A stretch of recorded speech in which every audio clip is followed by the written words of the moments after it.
Hello guys, welcome to the course in organic made easy. जैसे ये नाम suggest already कर ही रहा है, ये एक ऐसा कोर्स है जो कि आपकी इनऑर्गेनिक केमिस्ट्री को बहुत ज़्यादा आसान बना देगा। तो आप जब स्टूडेंट्स जो जेई और नीट की प्रिपरेशन कर रहे हैं या इससे भी higher examination NET GATE examinations के लिए प्रिपरेशन कर रहे हैं और आपको इनऑर्गेनिक अच्छी नहीं लगती, तो वेल ये प्लेलिस्ट आपके लिए है। ये प्लेलिस्ट में एक एक लेक्चर इस तरीके से बनाया गया है कि आपको इनऑर्गेनिक अच्छी लगने लग जाएगी। तो please watch all lectures, just not this lecture. I am sure अब आप ये वाला लेक्चर देख लेंगे तो आपका मन करेगा बाकी के लेक्चर्स को भी देखने को। तो आज इस में हम आज कौन सा टॉपिक डिस्कस करेंगे? वेल, जो टॉपिक हम डिस्कस करेंगे that is going to be thermal decomposition of oxo acids. तो हम अंडरस्टैंड करेंगे सबसे पहले कि थर्मल डिकम्पोजिशन होता क्या है, फिर हम अंडरस्टैंड करेंगे कि ऑक्सो एसिड्स क्या होते हैं, और फिर उनको जब हम थर्मली डिकम्पोज करेंगे तो क्या प्रोडक्ट्स फॉर्म होंगे, उसको आज हम बहुत ही आसान वे में लर्न करेंगे। तो चलिए शुरू करते हैं आज की पढ़ाई। मैं हूं doctor Ritu Johar from the channel H2O the A to Z of chemistry, and I hope कि आपको ये लेक्चर बहुत ही अच्छा लगेगा। तो चलिए शुरू करते हैं। तो सबसे पहले हम अंडरस्टैंड करते हैं कि what do we mean by thermal decomposition. तो थर्मल का मतलब होता है हीट और डिकम्पोजिशन का मतलब ब्रेकडाउन। तो इसका मीनिंग ये है कि ये एक ऐसा प्रोसेस होगा जिसमें हम कोई कंपाउंड लेंगे और उसको हम हीट करेंगे और वो हीटिंग पे ब्रेक डाउन करेगा, टूट जाएगा और दो से ज्यादा प्रोडक्ट्स को फॉर्म करेगा। फॉर एग्जाम्पल, अगर हमारे पास कंपाउंड है लिथियम नाइट्रेट, उसे हमने हीट किया, उसने फॉर्म किया lithium oxide NO2 gas and oxygen gas. तो इसका मतलब है कि हमारे पास एक रिएक्टेंट था, उसे हीट करने पे उसकी डिकम्पोजिशन हुई, उसका ब्रेकडाउन हुआ और उसने दो से ज्यादा प्रोडक्ट्स को फॉर्म किया। तो ऐसी रिएक्शन को हम क्या बोलेंगे? Thermal decomposition reaction. और अगर हम प्रोसेस को कह देंगे तो हम उसे कह सकते हैं थर्मल डिकम्पोजिशन प्रोसेस। ठीक है। अब वेरी इंपॉर्टेंटली यहाँ पे हमेशा इन रिएक्शंस में आपको क्या दिखेगा कि एक ही रिएक्टेंट होता है। एक रिएक्टेंट लिया, उसे हीट किया और देखा कि क्या प्रोडक्ट्स फॉर्म हुए। अब नेक्स्ट चीज यहाँ पे जो बहुत इंपॉर्टेंट है वो ये है कि ये रिएक्शंस हमेशा एंडोथर्मिक होंगी। क्यों एंडोथर्मिक होंगी? क्योंकि इसमें हमें हीट सप्लाई करनी ही पड़ रही है। हीट क्यों सप्लाई करनी पड़ रही है? क्योंकि इस कंपाउंड में जितने भी एटम्स हैं उनके बीच में बॉन्ड फॉर्म हुए हुए हैं। उन बॉन्ड को ब्रेक करने के लिए हमें कुछ एनर्जी चाहिए है और वो एनर्जी हमें सप्लाई करनी पड़ेगी कि ये टूटे और कुछ और प्रोडक्ट्स फॉर्म करे। So that is why all these reactions, they are endothermic reactions. As in these reactions, the energy is going to be supplied in the form of heat. That is why we call them as thermal decomposition reactions. तो energy चाहिए है bonds को तोड़ने के लिए। वो energy को हम किसी भी फॉर्म में सप्लाई कर सकते हैं। हम हीट के फॉर्म में भी दे सकते हैं, हम इलेक्ट्रिसिटी भी फॉर एग्जांपल यूज कर सकते हैं। तो वेल, वेरियस फेज से हम उस एनर्जी को सप्लाई करके इन बॉन्ड्स को तोड़ सकते हैं। मगर जब वो एनर्जी हम हीट के फॉर्म में दे रहे हैं तो वो डिकम्पोजिशन रिएक्शंस को हम बोलेंगे thermal decomposition reactions. So next अब हमें अंडरस्टैंड क्या करना होगा? वेल, हम आज सीख रहे हैं thermal decomposition of oxo acids. तो हमें जो नेक्स्ट चीज अंडरस्टैंड करनी है वो ये है कि ऑक्सो एसिड्स क्या होते हैं। अगर हमें यही नहीं मालूम तो हम उनकी थर्मल डिकम्पोजिशन कैसे सीखेंगे? तो ऑक्सो एसिड्स को हम ऑक्सी एसिड्स भी कहते हैं और ये कौन से एसिड्स हैं? जिनके अंदर ऑक्सीजन प्रेजेंट होता है। फॉर एग्जाम्पल, अगर मैं आपको पूछूं कि क्या HCl एक ऑक्सो एसिड है, तो वेल, नहीं। HCl इज हाइड्रोक्लोरिक एसिड और इसकी जो कैटेगरी ऑफ एसिड्स है उसे हम बोलते हैं हाइड्रेसिड्स। ठीक है, हाइड्रा एसिड्स वो एसिड जिसके अंदर हाइड्रोजन प्रेजेंट है। फाइन। तो अगर मैं आपसे पूछूं कि H2SO4 क्या है, दिस इज सल्फ्यूरिक एसिड। तो अब यहाँ पे आप देख रहे हो कि हाइड्रोजन तो प्रेजेंट है ही इस एसिड में, जैसे कि HCl में प्रेजेंट था, मगर यहाँ पे साथ में ऑक्सीजन भी प्रेजेंट है। तो ऐसे एसिड जिसके अंदर ऑक्सीजन प्रेजेंट हो उसे हम क्या बोलते हैं? Oxy acids. अब हम इन्हें डिफाइन करते हैं। So they can be defined as the compounds which contain hydrogen, oxygen and at least one of the elements containing OH group, और इसका जनरल फॉर्मूला क्या हो जाएगा? ZOH। ओके। अब आपके मन में अभी ही एक सवाल आ गया होगा कि क्या NaOH एक ऑक्सो एसिड है? यहाँ पे भी तो हमारे पास हाइड्रोजन है, ऑक्सीजन है और एक OH ग्रुप के फॉर्म में है और साथ में सोडियम है, राइट। और हमें तो ये मालूम है कि NaOH तो एक बेस होता है, तो हम इसे एसिड कब कहेंगे? तो यहाँ पे आपको बहुत इंपॉर्टेंटली जो चीज अंडरस्टैंड करनी है वो ये है कि ये जो OH ग्रुप है जब ये ब्रेक करेगा तो ये ब्रेक करने के बाद H पॉजिटिव आयंस रिलीज करेगा।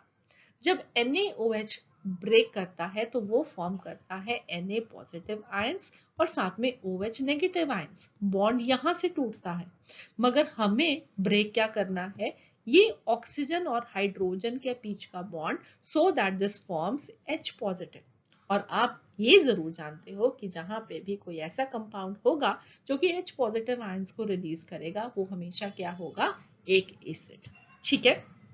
सो हमारे पास एक ऐसा कंपाउंड है जिसके अंदर हाइड्रोजन प्रेजेंट है, ऑक्सीजन प्रेजेंट है और साथ में किसी एक और एलिमेंट के साथ ये hydrogen oxygen in such a way present है कि एटलीस्ट उसमें एक OH ग्रुप होना चाहिए और वो OH ग्रुप डिसोसिएट करके क्या फॉर्म करेगा, H पॉजिटिव आयंस। ठीक है। सो ZOH का ब्रेकडाउन इस तरीके से होना चाहिए कि एटलीस्ट एक H पॉजिटिव जरूर रिलीज हो by the breakdown of OH, right? So this will be forming the anion ZO negative and H positive, and hence this is going to be an acid. NaOH एक acid नहीं है, एक base है, क्योंकि वो OH ions को release करेगा। सो general formula इस ऑक्सो एसिड्स का HXZYOZ है। यहाँ पे ये एटम्स का नंबर सेम हो सकता है, डिफरेंट भी हो सकता है। असेंशियल कंडीशन इस एलिमेंट के साथ OH ग्रुप लगा हो और OH ग्रुप डिसोसिएट जब भी करे तो वो H पॉजिटिव आयंस रिलीज करे। फाइन। अब इन ऑक्सो एसिड्स को हम दो तरह से क्लासिफाई करेंगे सो दैट कि हम इनकी थर्मल डिकम्पोजिशन को बहुत आसानी से सीख सके। और वो क्लासिफिकेशन क्या है? वो क्लासिफिकेशन है, सबसे पहले हमारे पास दो तरह के ऑक्सो एसिड्स हैं। पहले वो ऑक्सो एसिड्स हैं जिनमें जो सेंट्रल एटम होगा that will be in its highest oxidation state. For example हमारे पास कार्बोनिक एसिड है, सल्फ्यूरिक एसिड है, फॉस्फोरिक एसिड है। इनमें सेंट्रल एटम अपनी हाईएस्ट ऑक्सीडेशन स्टेट में है।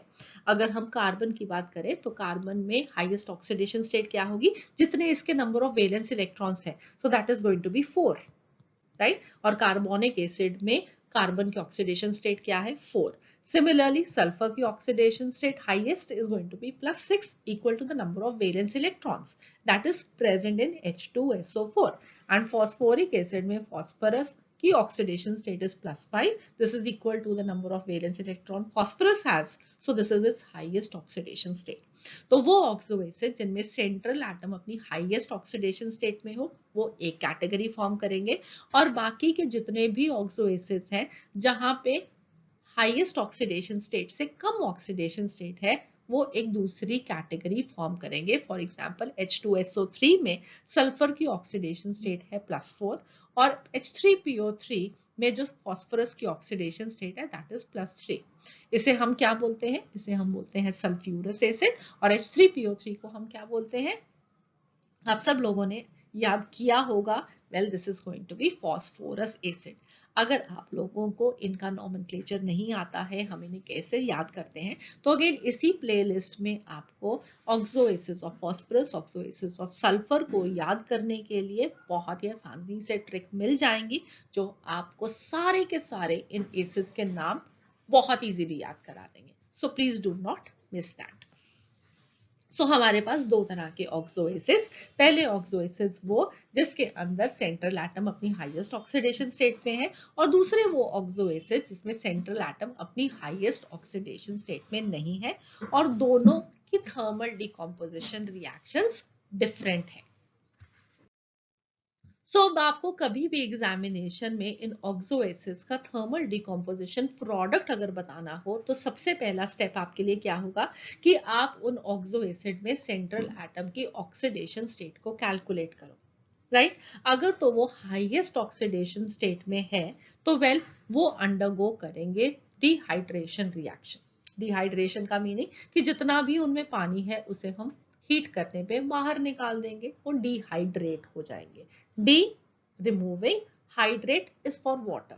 तो सारा का सारा पानी हम उनमें से निकाल देंगे, और जब भी हम उनमें से सारा पानी निकाल देते हैं तो वेल प्रोडक्ट क्या फॉर्म होता है, प्रोडक्ट फॉर्म होता है एसिड एनहाइड्राइड। ठीक है, तो जितने भी इन ऑक्सो एसिड्स के कॉरेस्पॉन्डिंग एसिड एनहाइड्राइड होंगे हम वो प्रोडक्ट लिखेंगे।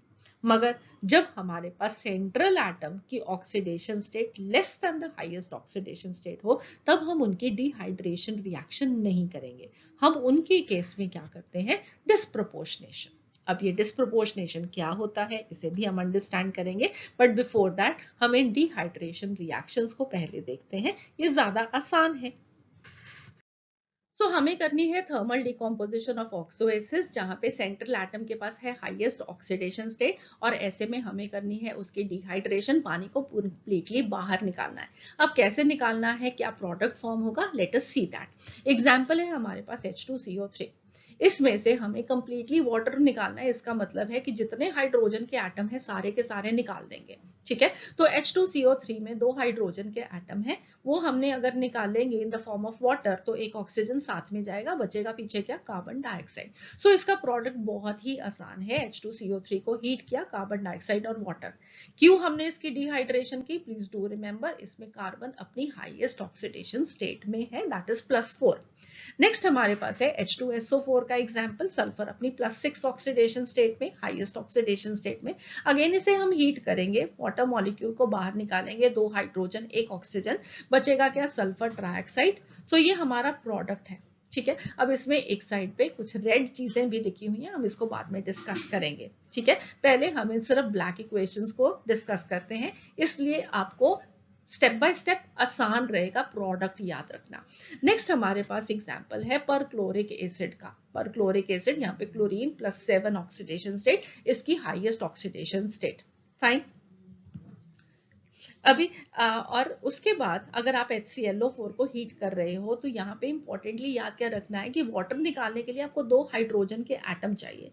2 हाइड्रोजन के एटम चाहिए, इसलिए आपको इसके 2 मॉलिक्यूल्स लेने होंगे। 2 मॉलिक्यूल्स लेंगे तो हमारे पास ऑक्सीजन एक निकलेगा और 2 हाइड्रोजन निकलेंगे, बाकी पीछे बच जाएगा Cl2O7। सो यहाँ पे प्रोडक्ट क्या फॉर्म होगा, Cl2O7 plus water. Similarly next अगर आप देखोगे HNO3, तो अगेन यहाँ पे 2 मॉलिक्यूल्स लेने पड़ेंगे, 2 हाइड्रोजन एज वाटर निकालने के लिए।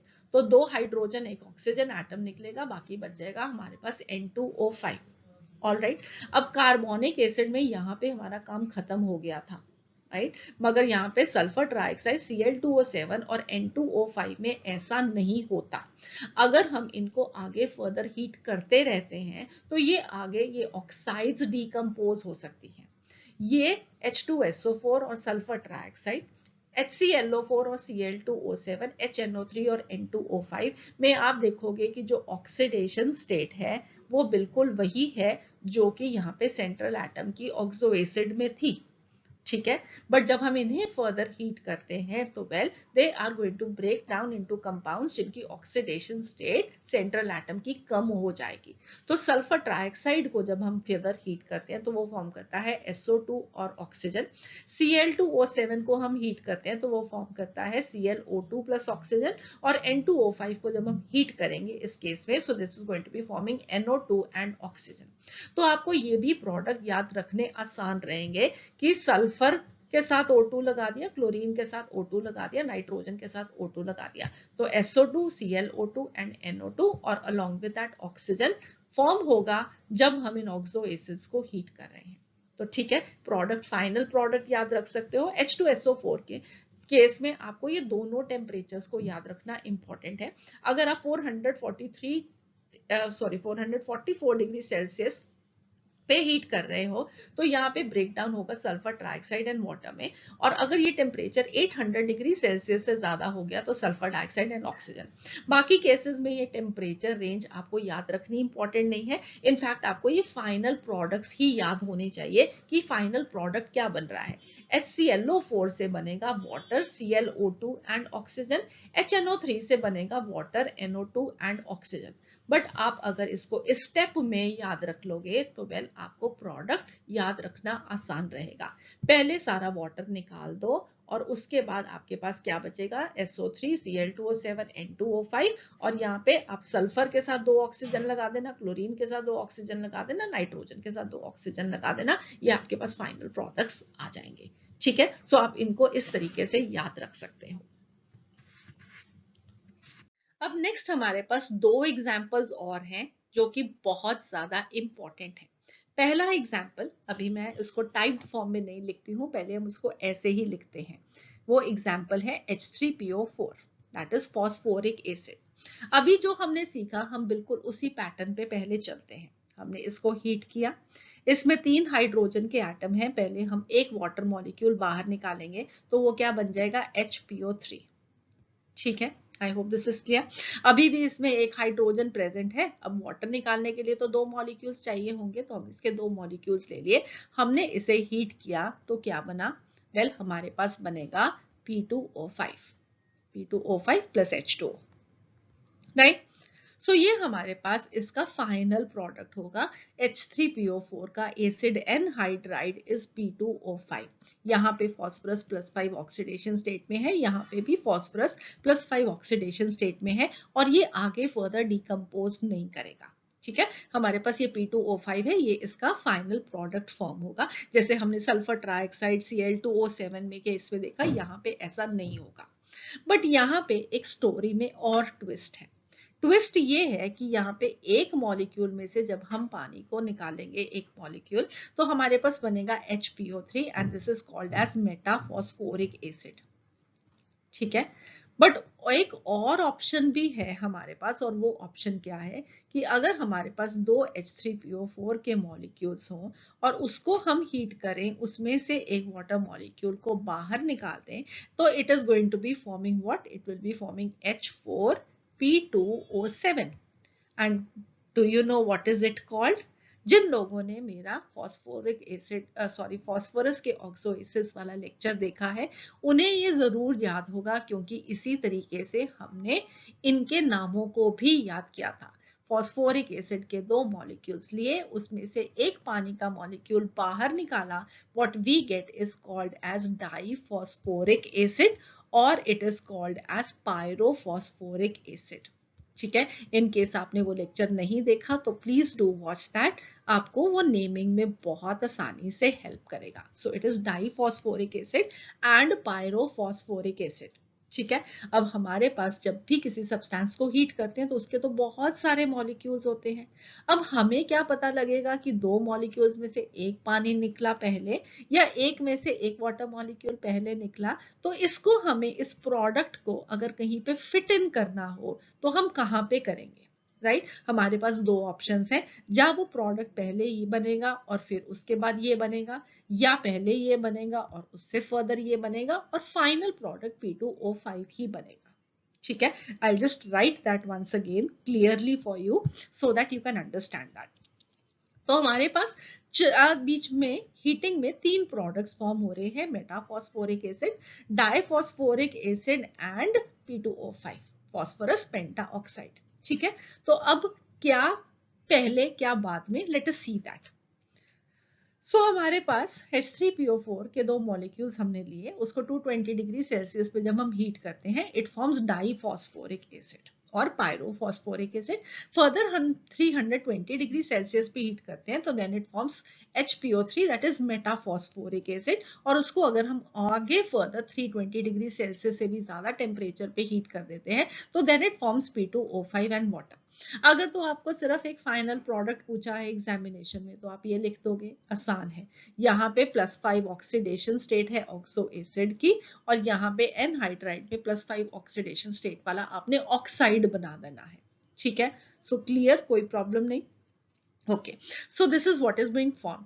अब क्वेश्चन था कि आपको ये कैसे याद रहेगा कि मेटाफॉस्फोरिक एसिड पहले लिखना है या डाइफॉस्फोरिक एसिड पहले लिखना है, इन बिटवीन अगर सपोजिटली ये आपको फिल इन द ब्लैंक्स दी हो और वहां पे आपको ऑप्शन पूछ लिया जाए और आपको ये मगिंग अप में भूल जाए, पॉसिबिलिटी है, इतनी सारी रिएक्शंस होती है, आपको भूल जाए, आपको प्रोडक्ट बता दिए कि ये 2 प्रोडक्ट बनेंगे मगर पहला कौन सा बाद में कौन सा, आप कंफ्यूज हो गए, तो अब आप क्या करोगे?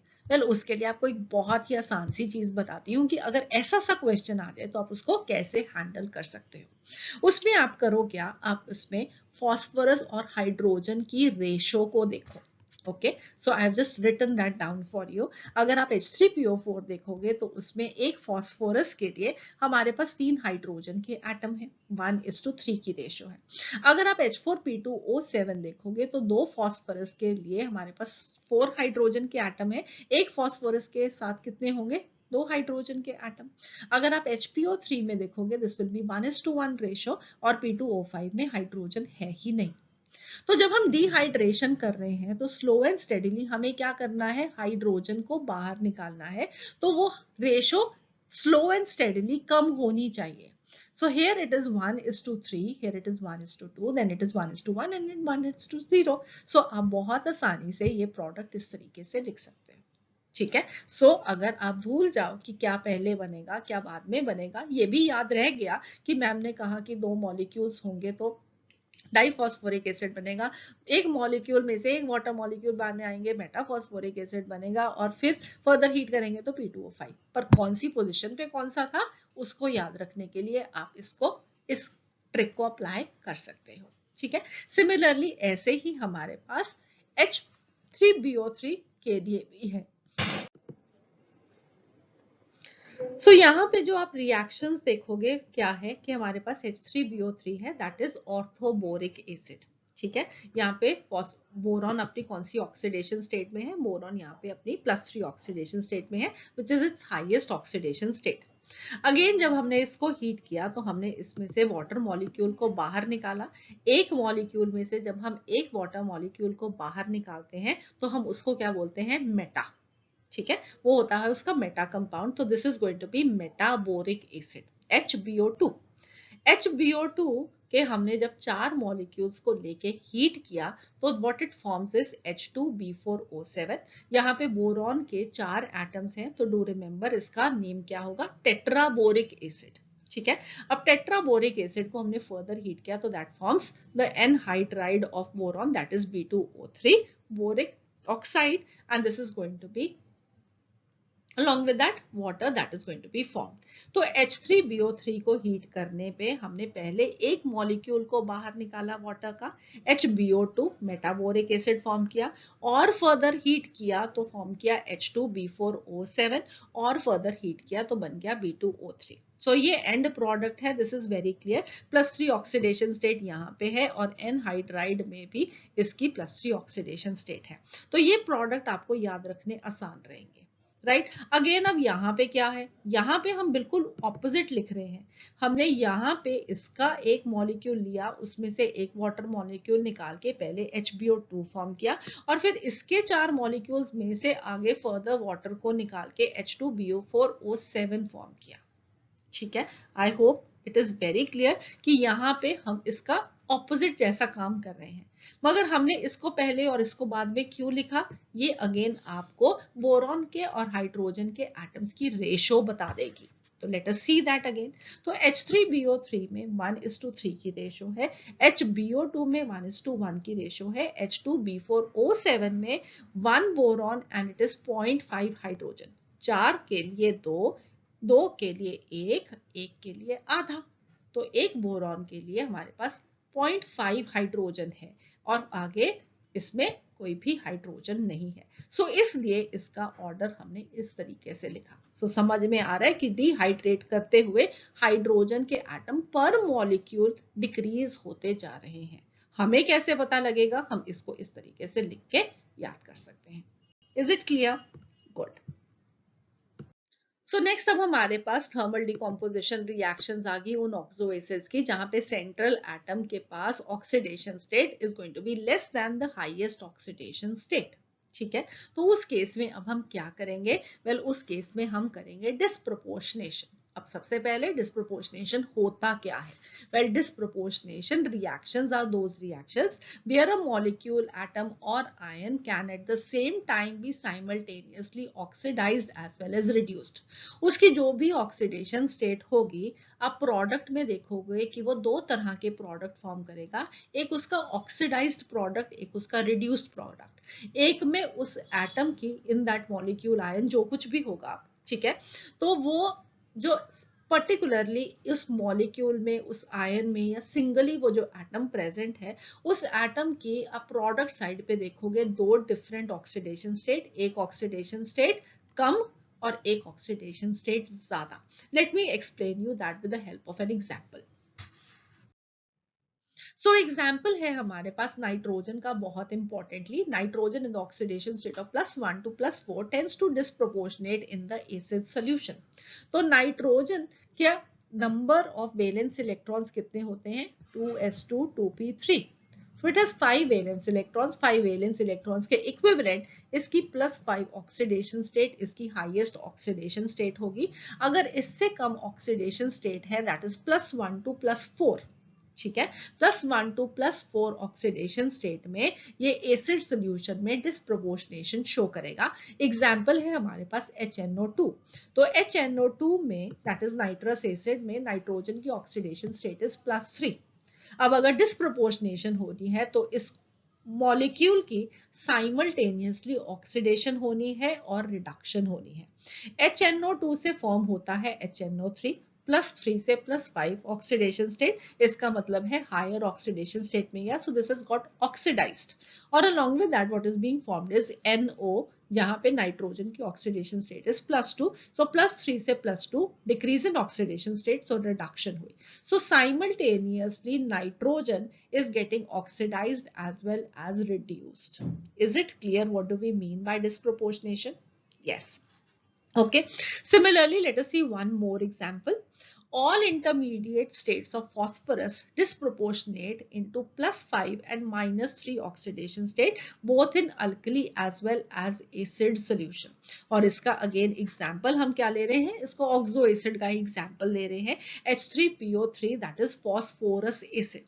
फॉस्फोरस एसिड में फॉस्फोरस की +3 ऑक्सीडेशन स्टेट, फॉस्फोरस की भी हाईएस्ट ऑक्सीडेशन स्टेट क्या होगी? +5, equal to the number of valence electrons, right. तो ये भी जब हम हीट करते हैं तो this also disproportionates into H3PO4 and PH3। ये +5 ऑक्सीडेशन स्टेट वाला एक एसिड फॉर्म कर रहा है, साथ में PH3 बन रहा है, ठीक है।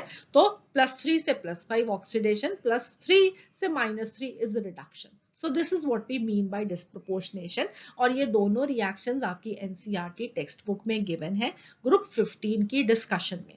ये पहले वाला रिएक्शन अगर आप अपनी एनसीईआरटी टेक्स्ट बुक में +2 p ब्लॉक एलिमेंट्स देखोगे नाइट्रोजन फैमिली में, जहां पे इनिशियल प्रॉपर्टीज की मेंशन किया हुआ है, तो केमिकल प्रॉपर्टीज में ऑक्सीडेशन स्टेट वाले पैराग्राफ में आपको ये इक्वेशन मिलेगी, और ये आपको ऑक्सो एसिड्स की डिस्कशन में ये रिएक्शन आपको वो भी मिलेगी, ठीक है। सो ये दोनों रिएक्शंस आपके लिए इंपॉर्टेंट है। I hope you understand this. अब काम क्या है हमारा कि इसके प्रोडक्ट को ऑब्वियसली याद कैसे रखना है, और ऐसी डिस्प्रोपोर्शनेशन अगर ऑक्सो एसिड्स की हो तो उनको हमने कैसे याद रखना है, ठीक है। तो उसके लिए ऑब्वियसली मैं आपको कोई ट्रिक बताने वाली हूं, तभी मैं इसको डिस्कस कर रही हूं इनऑर्गेनिक मेड इजी में। ओके, बट बिफोर दैट एक इंपॉर्टेंट चीज, +3 oxidation state of arsenic, antimony and bismuth, they tend to become increasingly stable with respect to disproportionation because of inert pair effect, ठीक है। तो ये यहाँ पे फर्दर डिस्प्रोपोर्शनेशन रिएक्शन नहीं स्टोर करते, ये स्टेबल हो जाते हैं। ये यहाँ पे अनस्टेबल है, इंटरमीडिएट स्टेट्स अनस्टेबल है, इसीलिए वो डिस्प्रोपोर्शनेशन शो करके ऐसे कंपाउंड्स फॉर्म करते हैं जो कि एक हायर और लोएस्ट ऑक्सीडेशन स्टेट भी हो, ज्यादा स्टेबल हो। ओके, सो हमें सीखना है trick to memorise the disproportionation reactions of oxy acids, और वो ट्रिक हम ढूंढेंगे इन्हीं दो रिएक्शंस में से। अब अगर आप इन दोनों रिएक्शंस को देखोगे तो HNO2 से बना HNO3, that is nitrous acid से नाइट्रिक एसिड, H3PO3 से बना H3PO4 फॉस्फोरस एसिड से फॉस्फोरिक एसिड। अस एसिड से इक एसिड, अस एसिड से इक एसिड, ठीक है। +3 ऑक्सीडेशन से +5 ऑक्सीडेशन स्टेट, नाइट्रोजन की हाईएस्ट ऑक्सीडेशन स्टेट। +3 से +5 ऑक्सीडेशन स्टेट, फास्फोरस की हाईएस्ट ऑक्सीडेशन स्टेट। इसका मीनिंग ये है कि हो सकता है कि ऐसा हो कि जब भी हम एक अस एसिड को हीट करते हैं तो हायर ऑक्सीडेशन स्टेट वाला जो प्रोडक्ट हमें बनाना है वो हमेशा क्या बनेगा, ic acid in the higher oxidation state, ठीक है। I hope this is clear. और उसके साथ एक प्रोडक्ट बनेगा that will be the lower oxidation state product. So ous acid क्या फॉर्म करेगा, ic acid in the higher oxidation state.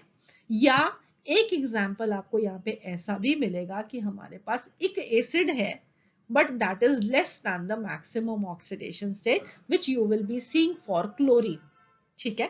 तो क्लोरीन के केस में हमारे पास जो इक एसिड होता है that is going to be in the +5 oxidation state, जबकि उसकी हाईएस्ट ऑक्सीडेशन स्टेट +7 होती है। तो वहां पे उस चीज को एड अप करने के लिए हमने यहाँ पे क्या लिखा है, less than maximum oxidation state भी अगर होगी तो it will be forming the ic acid in the higher oxidation state. अगर अस एसिड है तो उसका इक एसिड बना दो in the higher oxidation state, ठीक है, ओके। और साथ में लोअर ऑक्सीडेशन प्रोडक्ट। अब ये लोअर ऑक्सीडेशन प्रोडक्ट वाला काम मुश्किल है क्योंकि यहाँ पे एक तरफ NO बन रहा है, यहाँ पे PH3 बन रहा है, तो कुछ भी नहीं समझ में आ रहा कि कैसे इसको याद रखें, राइट। ये याद हो जाएगा, ये कैसे याद रखें। तो उसके लिए आपको एक बहुत ही सिंपल सा एक निमोनिक देती हूँ जो कि आपको हेल्प करेगा इन प्रोडक्ट्स को भी याद रखने में। और वो निमोनिक क्या है, वेल वो निमोनिक है 3 पुलिस 1 चोर दोनों नालायक करें जोर से शोर, ठीक है। अब यहाँ पे जो कुछ भी ये ब्राउनिश से कलर में लिखा हुआ है वो हमारी ट्रिक का पार्ट है। वो कैसे है, अंडरस्टैंड दिस। मैं यहाँ पे लिखती हूँ साइमल्टेनियसली उन एलिमेंट्स के नाम और उनकी ऑक्सीडेशन स्टेट्स। तो हमारे पास है 3 पुलिस 1 चोर, सो वहां से please remember it is -3 oxidation state for phosphorus and -1 oxidation state for chlorine, okay. दोनों नालायक करें, दोनों is 2, so it will be +2 oxidation state for नालायक नाइट्रोजन and करें कार्बन। And जोर से शोर is going to be 0 oxidation state for sulfur।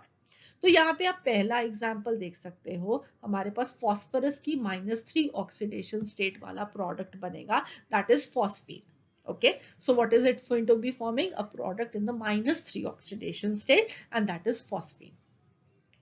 Clear, I hope this is clear. So यहाँ पे H3PO3 से क्या बनेगा, H3PO4 हायर ऑक्सीडेशन स्टेट वाला एक एसिड और साथ में lower oxidation state product phosphorus का -3। अब यहाँ पे दूसरी तरफ नाइट्रोजन एग्जाम्पल में था, नाइट्रोजन के लिए हमें क्या करना है, +2 ऑक्सीडेशन स्टेट वाला प्रोडक्ट फॉर्म करना है। So this is going to be forming NO, right. आपको वहां पे कुछ चॉइसेस दी होंगी तो आपको उन चॉइसेस को देखते ही ये निमोनिक याद आ जाएगा, आप जल्दी से उसको टिक कर पाओगे कि क्या प्रोडक्ट फॉर्म होगा। सो नाइट्रोजन को किस ऑक्सीडेशन स्टेट में होना है, +2 ऑक्सीडेशन स्टेट में होना है। और +2 ऑक्सीडेशन स्टेट में oxide of nitrogen we have is NO, okay. So these are 2 examples, let us see a few more examples now. Okay, so mnemonic मैंने नीचे लिख दिया, इसको यूज करके हम अपने प्रोडक्ट्स फॉर्म करते हैं। ओके, सो सबसे पहले हमारे पास है hypophosphorous acid. Hypophosphorous acid is going to be H3PO2। Phosphorus अपनी +1 ऑक्सीडेशन स्टेट में है, +1 ऑक्सीडेशन स्टेट में, तो आपको इसको हायर वाले में किस में लेके जाना है, हायर इक एसिड में, ठीक है। तो इससे हायर इक एसिड कौन सा है, फॉस्फोरिक एसिड, ठीक है। तो फॉस्फोरिक एसिड में हम इसको ले गए, this is going to be +5 oxidation state that is H3PO4, clear. और साथ में दूसरा प्रोडक्ट क्या फॉर्म करना था, 3 पुलिस -3 ऑक्सीडेशन स्टेट से फॉस्फीन PH3। तो बिल्कुल जैसे H3PO3 फॉस्फोरस एसिड का प्रोडक्ट था, exactly that is going to be formed even in the case of hypophosphorous acid, okay. Next product जो है हमारे पास किसके लिए बताना है हमें, HClO। HClO को हीट करेंगे तो क्या बनेगा, पहले ऑक्सीडेशन स्टेट देखी +1 है, तो हाईएस्ट तो नहीं है, हाईएस्ट नहीं है तो डिस्प्रोपोर्शनेशन करनी है, एक लोअर ऑक्सीडेशन स्टेट में जाना है, एक हायर ऑक्सीडेशन स्टेट में जाना है। हायर ऑक्सीडेशन स्टेट में कौन सा जाना है, इससे ऊपर जो भी पहला एक एसिड आएगा, इससे पहला ऊपर एक एसिड कौन सा आएगा, इससे ऊपर वाली ऑक्सीडेशन स्टेट पे जाओगे, that is going to be +3, that will be chlorous acid, ठीक है, मगर वो तो अस एसिड है, एक एसिड तो है नहीं। ऊपर जाएंगे +5 ऑक्सीडेशन स्टेट में क्लोरिक एसिड आएगा, so the oxo acid that you will be making for it for the higher oxidation state will be HClO3। आप इसका HClO4 नहीं बनाओगे, इससे ऊपर जो भी पहला एक एसिड आया वो बना दोगे, दैट विल बी HClO3, और साथ में चोर के लिए क्या था -1, so what you will be making for this is HCl. Okay, so this is going to be the lower oxidation state product. Similarly आप इसको ऐसे ही HClO2 के लिए लिख सकते हो, सेम प्रोडक्ट ही फॉर्म होगा क्योंकि इसके ऊपर वाला O acid higher oxidation state, ik acid is going to be chloric acid, and along with that HCl, chlorine in the -1 oxidation state. Next हमारे पास HClO3। अब ये तो इक एसिड है मगर ये अभी भी अपनी हाईएस्ट ऑक्सीडेशन स्टेट पे नहीं है तो जब भी आप इसको हीट करोगे तो ये डिस्प्रोपोर्शनेट करके एक हायर ऑक्सीडेशन स्टेट वाला प्रोडक्ट एक लोअर ऑक्सीडेशन स्टेट वाला प्रोडक्ट फॉर्म करेगा। तो this will now be forming perchloric acid HClO4 and go up to the highest oxidation state and its lowest oxidation state of chlorine, that is HCl with chlorine in the -1 oxidation state, जिसे हमने इस mnemonic से याद किया। Phosphorus के लिए -3 oxidation state, chlorine के लिए -1 ऑक्सीडेशन स्टेट। नाइट्रोजन का एग्जाम्पल भी हमने देख लिया, +2 ऑक्सीडेशन स्टेट। ठीक है, अब हम और दो एग्जाम्पल और देख लेते हैं जहां पे कि कार्बन भी आ जाए और साथ में सल्फर भी आ जाए। ठीक है, सो नेक्स्ट एग्जाम्पल है हमारे पास oxalic acid, and oxalic acid is H2C2O4। अब H2C2O4 में कार्बन की जो ऑक्सीडेशन स्टेट आ रही है from the formula that is +3। ठीक है, सो +3 हाईएस्ट तो नहीं है, हाईएस्ट तो +4 है। इसका मतलब है अगेन इसकी डिस्प्रोपोर्शनेशन रिएक्शन होगी जब हम इसे हीट करेंगे, और हीट करने पे हायर ऑक्सीडेशन स्टेट वाला एक एसिड फॉर्म किया तो that will B H2CO3 carbonic acid. और उसके साथ हमने क्या सीखा कि कार्बन की +2 ऑक्सीडेशन स्टेट वाला लोअर ऑक्सीडेशन स्टेट प्रोडक्ट बना है, so that is going to be carbon monoxide. ठीक है, अब यहाँ पे very important again twist to the story है कि ये जो कार्बोनिक एसिड होता है ये एक अनस्टेबल एसिड होता है इन द एक्वस सोल्यूशन। सो ये हमेशा डिसोसिएट करके क्या फॉर्म करेगा, water and carbon dioxide. Okay, so again what you can see is that the product that is formed is water, carbon dioxide and oxygen। मगर आप देख सकते हो कि डिस्प्रोपोर्शनेशन रिएक्शन तो शो हो ही रही है, ये +3 से +4 जा रहा है और साथ में +2 जा रहा है। ठीक है, सिर्फ यहाँ पे आपको ये याद रखना है कि कार्बोनिक एसिड इज अनस्टेबल, और carbonic acid highest oxidation state वाला एसिड जब डिसोसिएट करता है तो क्या फॉर्म करेगा, इसमें डिहाइड्रेशन होगी तो ये क्या फॉर्म करता है, वाटर और कार्बन डाइऑक्साइड, जो हमने स्टार्ट ऑफ द लेक्चर पे सीखा। ठीक है, so product formed is water, carbon dioxide and carbon monoxide. I hope अब आप लोगों को ये रिएक्शन हमेशा याद रहेगी, हमने इसको बहुत आसानी से सीख लिया है। एक लास्ट रिएक्शन अब हमारे पास रहेगी है, and that is an example of sulphur. So we have sulphurous acid, sulphur in +4 oxidation state, highest नहीं है, हाईएस्ट ऑक्सीडेशन स्टेट वाला एक एसिड फॉर्म करेंगे, और लोअर ऑक्सीडेशन स्टेट में हमें क्या बनाना है, जोर से शोर। सो 0 oxidation state for sulphur, that is sulphur in the elemental state. So sulphur will be formed along with that water. So the products formed are H2SO4, sulfur and water. So these are the reactions that we have for the thermal decomposition of oxo acids. तो oxo acids अगर highest oxidation state में है तो उनकी dehydration करेंगे, और अगर वो lower oxidation state में है तो हम क्या करेंगे, एक एसिड बनाएंगे in the higher oxidation state और एक lower oxidation state का product, जिसे हमने इस निमोनिक से याद किया, 3 पुलिस 1 चोर, दोनों नलायक करें जोर से शोर। फॉस्फोरस के लिए -3 ऑक्सीडेशन स्टेट, क्लोरीन के लिए -1 ऑक्सीडेशन स्टेट, नाइट्रोजन के लिए +2, कार्बन के लिए +2 और सल्फर के लिए 0 ऑक्सीडेशन स्टेट। ठीक है, सो आई होप आपको ये लेक्चर अच्छा लगा, बहुत सारी रिएक्शंस हमने सीख ली with in very easy way. और आप ऐसे और ट्रिक्स के लिए वेट करेंगे। अगर वेट कर रहे हैं तो please do subscribe to the channel, और बहुत सारी ट्रिक्स ऑलरेडी अपलोडेड हैं इस प्लेलिस्ट में, उनको देखना नहीं भूलिएगा। Very important for your JEE and NEET examination. So see you again, have a nice day, God bless you.